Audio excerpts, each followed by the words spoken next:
Welcome to the Deep Dive. Today we're diving into the world of international relations, but through a specific lens, Oh, political history. okay, yeah. And, I mean, it's a field that's often seen as super important to get, like, the full picture of the global landscape. Yeah, for sure. It's like you can't really understand what's going on in the world today without knowing how we got here, you know? Right, right. Political history, it kind of gives you that backstory. Okay, so I guess what you're saying is it's more than just, like, memorizing names and dates. Way more. It's about like understanding how power has shifted over time, Yeah. seeing how different ideologies have come and gone, and really getting those like fundamental forces that shape how countries get along, or don't get along.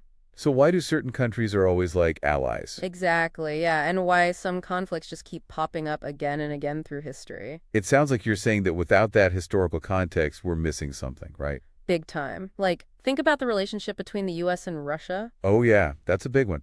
It's complicated, right? But to really understand it, you've got to go back to the Cold War. Makes sense. See how all that history still plays a role today. Otherwise, it's like we're only seeing part of the picture. Yeah, exactly. Like trying to read the last page of a book and you haven't read anything before it, For perfect analogy. Political history fills in the gaps. Gives you that whole story. It helps us see those It's patterns. patterns. Yeah, like how countries have acted in the past. Okay. And that helps us figure out what they might do in the future. So it's kind of like predicting the future, but based on the past. In a way, yeah. I can see why that would be so useful for people study international relations. Oh, absolutely. I mean, for IR students, political history is like having a new set of glasses to see the world through. New perspective. Totally. They can see not just what's happening right now, but the historical forces that led to it. So it's a must-have for anyone who wants to work in diplomacy or policy or anything international. Not true.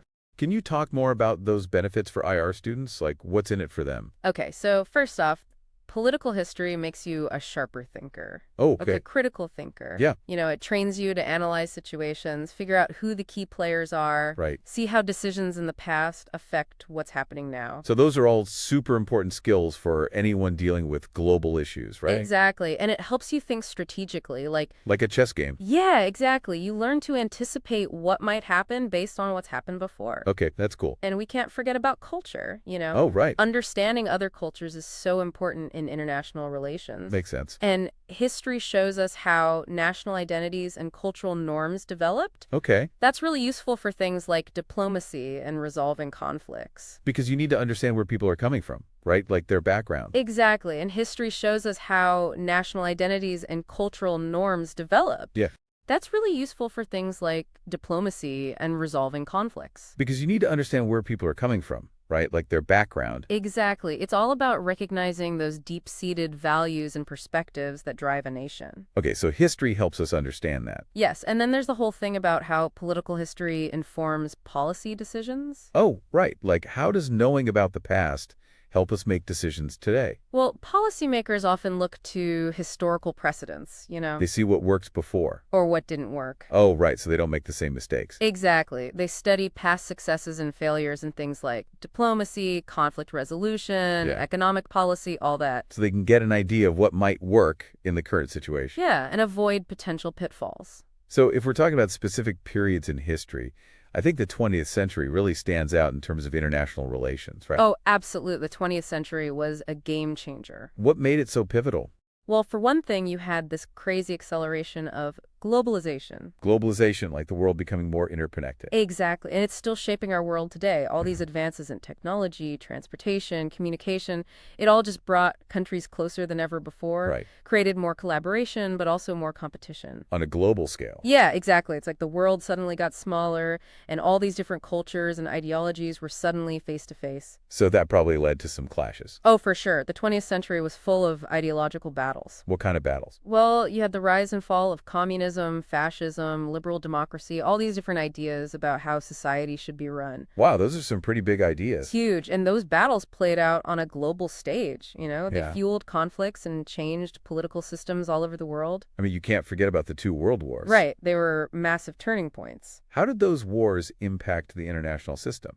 Well, they totally reshaped the global balance of power. Okay. After World War I, you saw empires crumble and new ideologies emerge. Wow. And then World War II ushered in the atomic age and created that bipolar world. The U.S. and the Soviet Union, Right, and that set the stage for the whole Cold War thing. which we talked about earlier. Exactly, and that rivalry still affects global politics today. It's amazing how much of the 20th century still echoes in our present. I know, right? Like the rise of global terrorism, you can trace that back to decisions made in the late 20th century. Okay. And we still see the shadow of the Cold War in the tension between Russia and the West. Wow. So yeah, the 20th century is packed with lessons for anyone trying to understand the world today. It sounds like a period of intense change, but also a period that really sets the stage for the world we live in now. Absolutely. One of the biggest takeaways from the 20th century is the role of what we called contingencies. Contingency. What's that?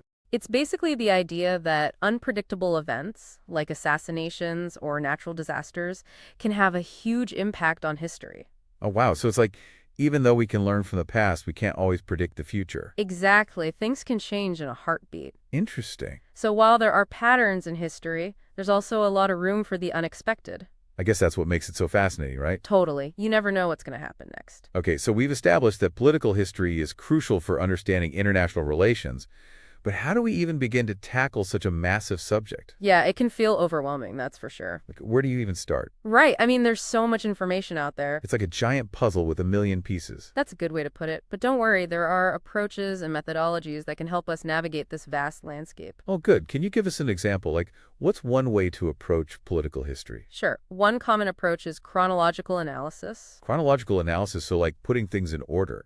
Exactly. You study events in the order they happened. Okay. So you can see how one thing led to another and trace the evolution of key themes over time. So it's like creating a timeline, connecting the dots between cause and effect. Exactly. For example, if you're studying the Middle East, you might start with the history of colonialism, Okay. then move on to the creation of Israel, Right. the discovery of oil, and so on. And you can see how those events all connect. Right. And how they've contributed to the region's, well, kind of volatile political situation. So that's one approach. What are some other methods that might be helpful? Well, another great one is thematic analysis. Thematic analysis. What's that? So instead of looking at things chronologically, you focus on specific themes. Themes that cut across different time periods? Exactly. Like you could study the evolution of democracy. Oh, okay. Or the history of human rights, or the patterns of conflict and cooperation. I see. And by looking at these themes over time, you can start to see the bigger picture, you know? Like, how have things changed? How have they stayed the same? Yeah.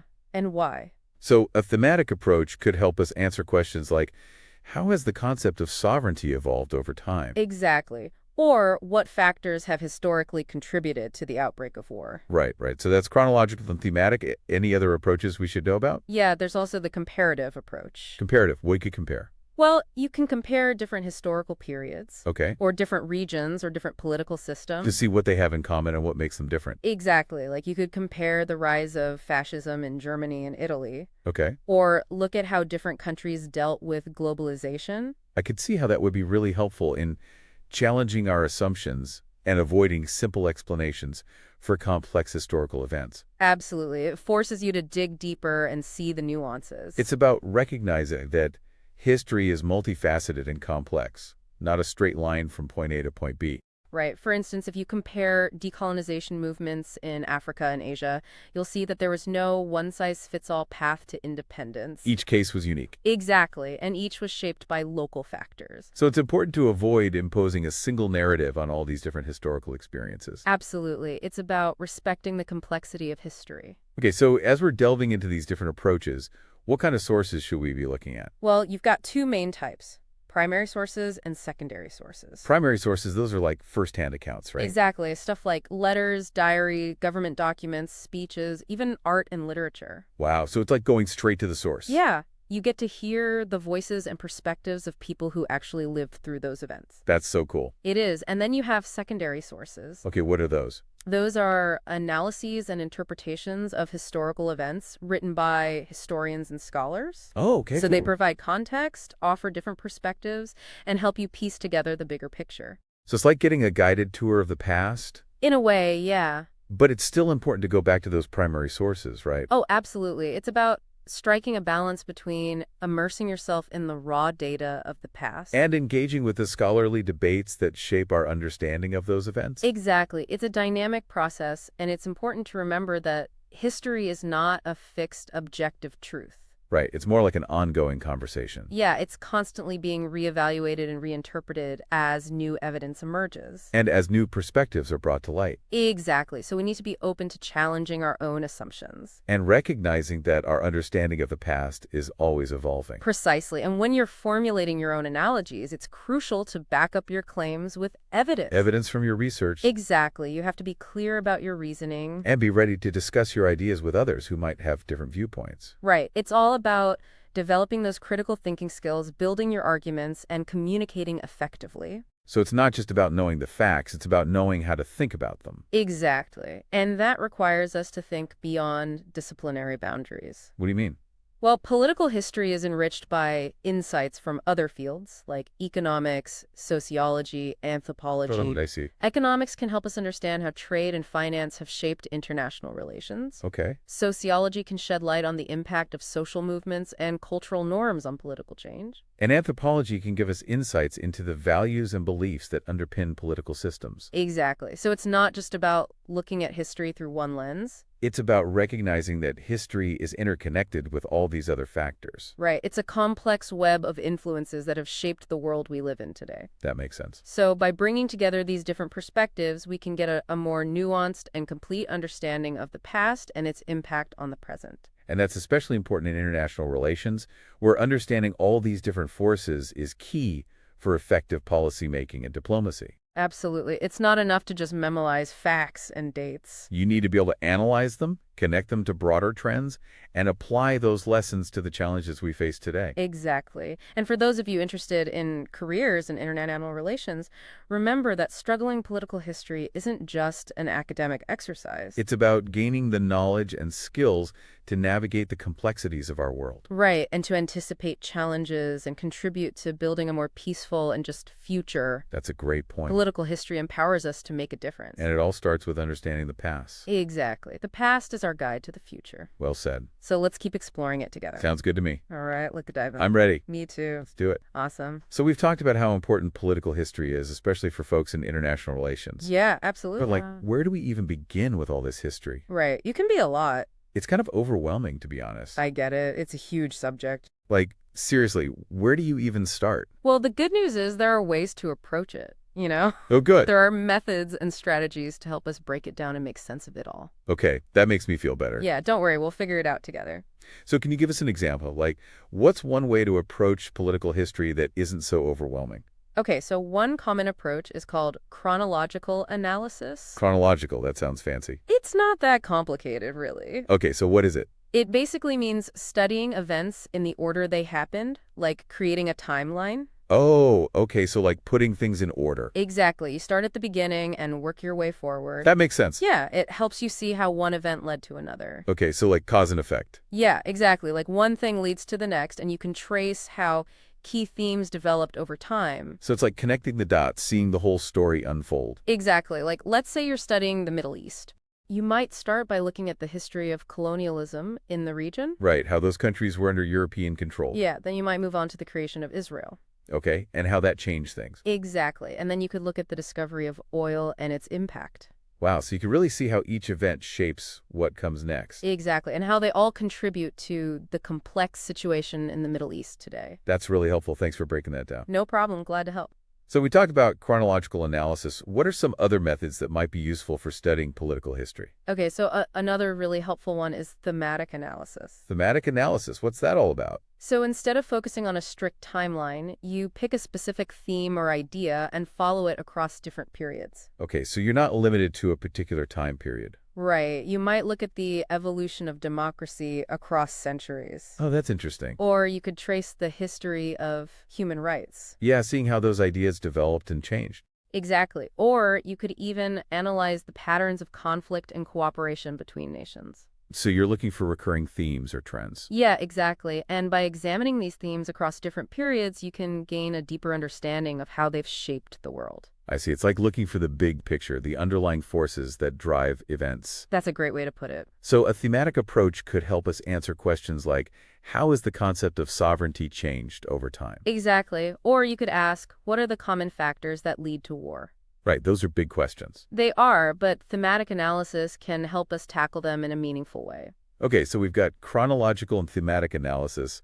Any other approaches we should know about? Yeah, there's one more that's really helpful. It's called the comparative approach. Comparative. So we're comparing something. Right. You compare and contrast different historical periods, regions, or political systems. To see what they have in common and what makes them unique. Exactly. Like you could compare the rise of fascism in Germany to the rise of fascism in Italy. To see if there are any similarities or differences in how it happened. Right. Or you could look at how different countries responded to the challenges of globalization. I see. That's a really interesting way to learn from history. It is. It helps you avoid making generalizations and appreciate the nuances of different historical situations. Because what works in one place might not work in another, right? Exactly. History is full of surprises, and the comparative approach helps us stay open to those surprises. So it's about challenging our assumptions and avoiding simplistic explanations. Right. It's about embracing complexity. And understanding that history isn't always a neat and tidy story. Exactly. For instance, if you compare decolonization movements in Africa and Asia, Okay. you'll see that there was no single path to independence. Each country had its own unique experience. Right. And each was shaped by local factors, internal struggles, and global politics. So it's important to avoid imposing a single narrative on all those different experiences. Absolutely. It's about respecting the diversity and complexity of history. Okay, so as we're diving into these different approaches and analyzing all this history, what kind of sources should we be looking at? Well, you've got two main types, primary sources and secondary sources. Primary sources, those are like first-hand accounts from the past, right? You got it.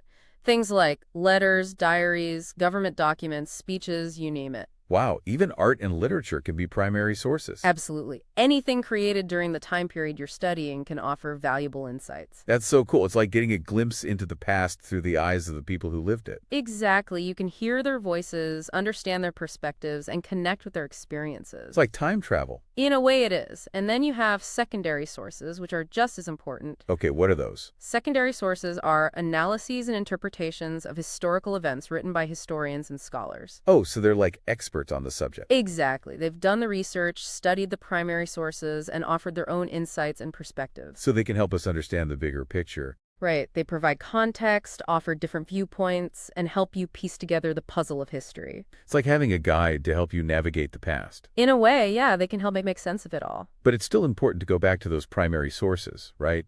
Like to see the evidence for yourself. Oh, absolutely. It's all about striking a balance. Between immersing yourself in the raw data of the past. And engaging with the scholarly debates and interpretations. So it's a dynamic process. You're constantly going back and forth between the sources. Exactly. And it's important to remember that history isn't just a set of facts, it's an ongoing conversation. Oh, I like that. Like we're all part of this big conversation about the past. Right, and that conversation is constantly evolving as new evidence emerges and new perspectives are brought to light. So we need to be open to new ideas and be willing to challenge our own assumptions. That's the key to good historical thinking, always questioning, always learning. And when you're forming your own conclusions, it's important to support them with evidence from your research. Exactly. You can't just make stuff up. You have to be able to back up your claims. And be ready to discuss your ideas with people who might have different viewpoints. Right. History is full of debates and disagreements, and that's what makes it so interesting. So it's not just about knowing the facts, it's about knowing how to think of them critically. You got it. And that requires us to think outside the box, to look beyond traditional boundaries.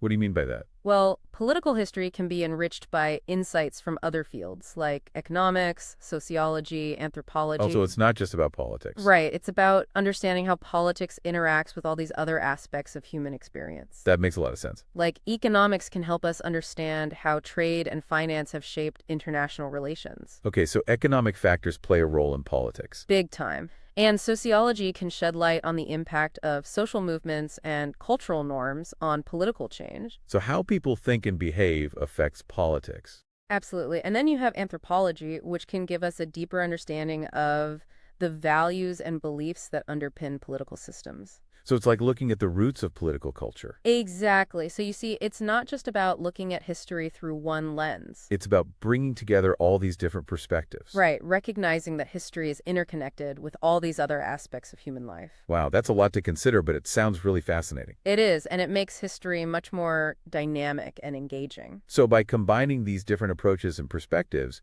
we can get a much richer and more complete understanding of the past, And how it impacts the present. and ultimately how we can use that knowledge to shape the future. Exactly. And for all of you out there thinking about a career in international relations, remember that studying political history isn't just an academic exercise. It's about gaining the knowledge and skills to navigate the complexities of our world. Right, and to anticipate challenges and work towards a more peaceful and just future.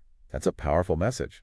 Political history empowers us to make a difference. And it all starts with understanding the past. You got it. The past is our guide to the future, so let's explore it together. Sounds good to me. I'm ready for the next deep dive. Let's do it. It sounds like we're not just learning facts and dates, but really learning how to think differently. Yeah, it's about developing a sense of historical consciousness. Historical consciousness. Yeah, like understanding how the past shapes the present Okay. and how our choices today will impact the future. So it's not just about knowing what happened, but like why it happened and how it happened. Exactly, and recognizing that there are often multiple perspectives and interpretations of those events. Right, because history isn't always black and white. Definitely not. It's messy, it's complex, and there's always more to learn. So we're not just passively absorbing information, we're actively trying to make sense of the past. Exactly. And that active engagement is so important, especially for being an informed citizen in today's world. Because understanding history helps us understand the world around us. Right. Like, think about the challenges we face today, like climate change or economic inequality. Okay. Those issues have deep historical roots. So to solve them, we need to understand where they came from. Exactly. History can provide a roadmap, showing us what's worked in the past, what hasn't worked, and maybe even point us in the right direction. So it's like learning from our mistakes. Yeah, and building on our successes. But history is full of surprises, right? Like, things don't always go according to plan. That's true, but that's where those critical thinking skills come in. Okay, how so? Well, even though history doesn't repeat itself exactly, it often rhymes. It rhymes. Yeah, like there are patterns and trends that we can observe. Oh, I see. By studying those patterns, we can get a better sense of how our actions might play out. So we can make more informed decisions. Exactly. It's about understanding the long game, recognizing that today's choices have consequences that ripple out into the future. That's a powerful thought. It is, and it's why studying political history is so important, especially for those of you interested in international relations. It helps us understand the world, make better decisions, and hopefully shape a better future. Couldn't have said it better myself. Well, this has been a fascinating deep dive into political history and its importance for understanding international relations. I've really enjoyed our conversation. Me too. Thanks for sharing your insights with us. My pleasure. Always happy to talk about history.